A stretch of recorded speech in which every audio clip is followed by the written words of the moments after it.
Klaro nga gisulti ni Kristo nga naa di ay mga tao nga sige og sunod-sunod niya pero dili makakita, nagsigi og tambong sa iyang mga wali apan dili makadungog.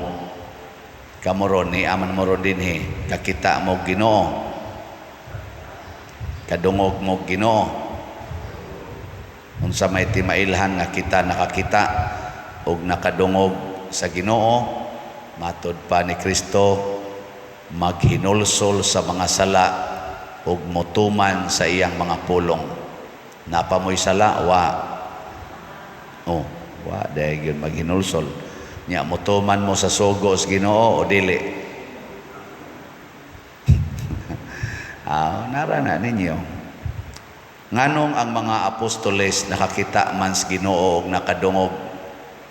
Nganong si Moises nakakita mas Ginoo og nakigsulti pagani nila, samtang ang mga Israelita nangahadlok og nanalipong pagyud sa ilang mga dunggan. Unsa may kalainan nga pulos man sila naas atubangas bukid. Si Moises wa man alingog-ngogi sa tingog sa Ginoo. Ang mga Israelita mura naman sila mga matay sa tingog sa Ginoo. Di man nila makaya o paminaw, di sila makatutok. Si Moises yano kay musod ngadtos panganod, katkat ngadtos bukid, istoryas Ginoo didto. Unsa may kalainan niya og sa mga tao nga iyang gidala. Matud pa ni Hesus, mga gahig ulo, stiff-necked people.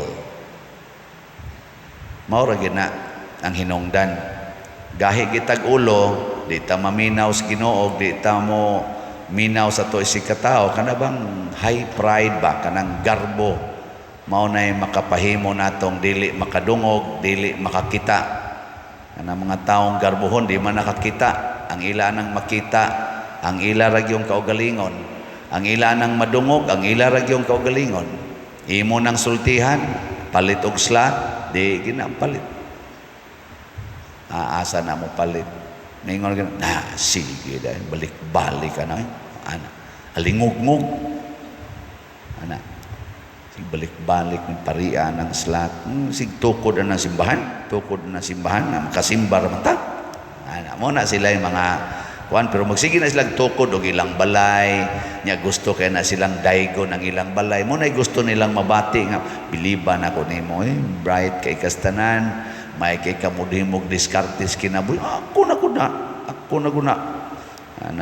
Biliban ako sa imong mga anak ko, mga summa cum laude man, liwat sa ginikanan. Ako ko nang gitrain og maayo. Ako ginang gimonitor. Wap ako, sa mulampos na mga buang-buang. Ang kunon pag gina nila. Ako'y naghimo ana. Tanawa karong panahos eleksyon, di ba? 14 daghana ni manggawas nga. Ako ana, kana sila, wa nay nahimo kana. Jesus, gasaad-saad na wa nay nahimo. Ako'y nagkuan na, ako'y naghagon. Sige na lang ako. Mo na sila yung mga di kakita Ginoo. Ngilingiyay mong tupad. Nakita kas Ginoo karon.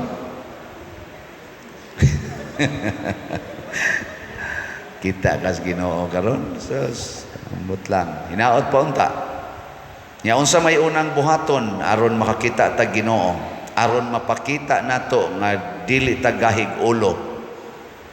Una, biyaan gid nato ang tanan para mosunod sa Ginoo. Biyaan ang tanan. Mao na ang katong mga tao nga nisunod-sunod ni Hesus, manguli ra man tos ila. Pero ang mga apostoles mibiya gyud, asa mo higda si Hesus, adto sila higda. Asa mo puyo si Hesus, unsay kanon ni Hesus, mao sa ilang kanon. Kuyog ba? Biyaan gyud ang tanan. Pila ra man kabuk nato dinhi ang mobiya sa imong pamilya? Big pila ninyo kabuk dinhi ang mobiya sa pamilya be? Kanang musugot ra gyud nga ang imong pamilya mamatay anytime. Tas ang kamot. Tanawa. Wa yun. Og diha ta dapita mawa spasing kay kun ang atong pagsimba, ang atong nadunggan nga mga pulong sa Ginoo Mura na ganig musukwahi sa atong paghigugma sa atong mga tao o mga butang nga atong gihigugma, di na taganahan maminaw. Di na taganahan maminaw. Kanang moingon pasayloa lang ang taong nakasala og kapito, niya ang imong anak gi-rape, ang iyong maguwang nga laki gipatay, niya giilog pag inyong yuta, mo pasaylo ka na. Mo pasaylo ka? Moingon ka di, uy, tumudaoy, buang ka diha, naibalaod, papriso na, padukta na dito, may mga nilag hiwa-hiwao ng animal. Ana, niya mo din ay gustos Ginoo diha eh.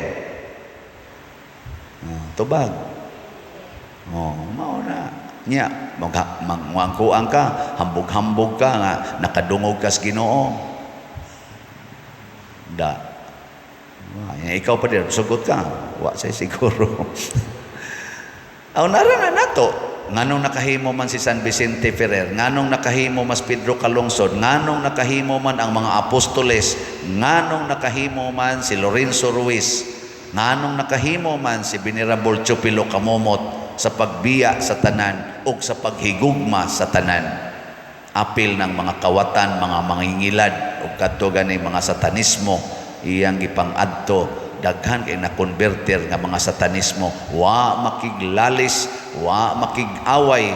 Si Bishop Chupilo Kamomot nagsigig alagad, mausay gibuhat sa among patron San Juan Maria Vianney, pistahan na karong Agosto 4. Mausa na gibuhat ni St. Francis of Assisi, St. John Bosco o Mother Teresa of Calcutta, San Roque, San Isidro Labrador. Di mahurot na tog mention porting daghanang nakahimo ani. Sige. Lingi ag usab imong tupad. Ina mosunod kang San Lorenzo Ruiz. Og di ka kasunod ni San Lorenzo Ruiz, ni Bishop Chupilo Kamomot lang. Oy, igo na tadoko-doko.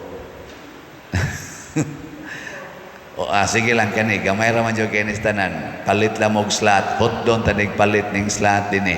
Gamay ra jud kay na. Di gina makawagtang sa inyong kwarta. Pila ra gunang 500 nga SBF dag. Usa ka buok 500. Palit kag kausas usa ka semana, mahurot na gina imong kwarta, mapurdoy na gyud ka. Murag dili ba ya?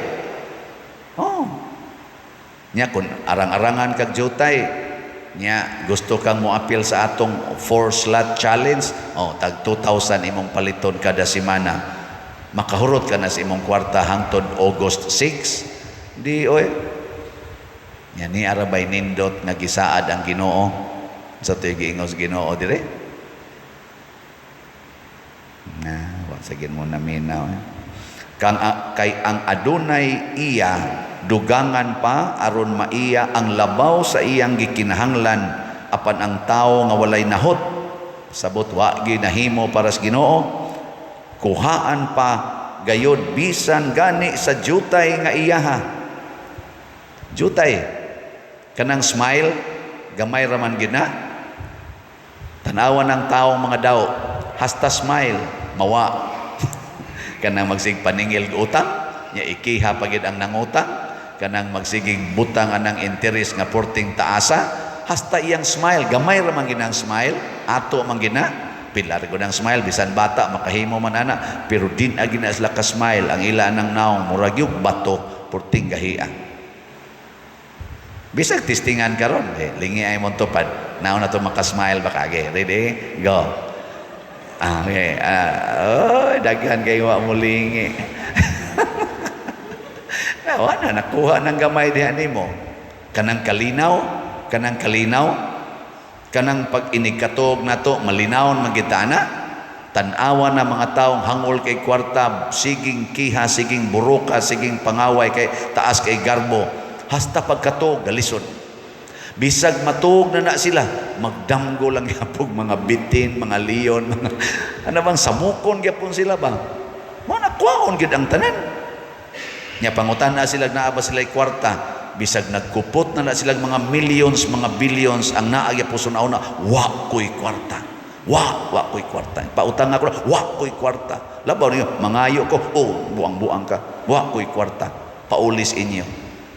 Wa Hastagod mangayo kag bunga na sa ilang mga tanom nga nasod sa ilang kural, why bunga. Ikahinog lagi kay nang bayabas, why bayabas.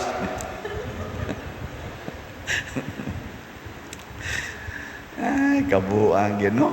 Muwa lagi tanan. Sakto lagi na. Pero kanang mga manggihatagon kayo, pirming na ay. Oh, mahibong lagot na may mo palit og slot tag 150,000. Nya simple ra kayo. Pader nagpadamig 150,000 para na sa imong slot. Ana, salamat kay pader. Kinsa man ni, ayaw na lang ng ngan pader oy. Basta mauna na siya, minaw man minimo. Libo gumiti unsa man ni pagkuan ron paglista ani anonymous 150,000. Sige lang anonymous. Pasti lang. Kadako anang kwartaha. Mura ra magwa nila. Purti gitingal itong datua. Sus inigadto nimo di man di ay dato. Wa man gani sila sakyanan.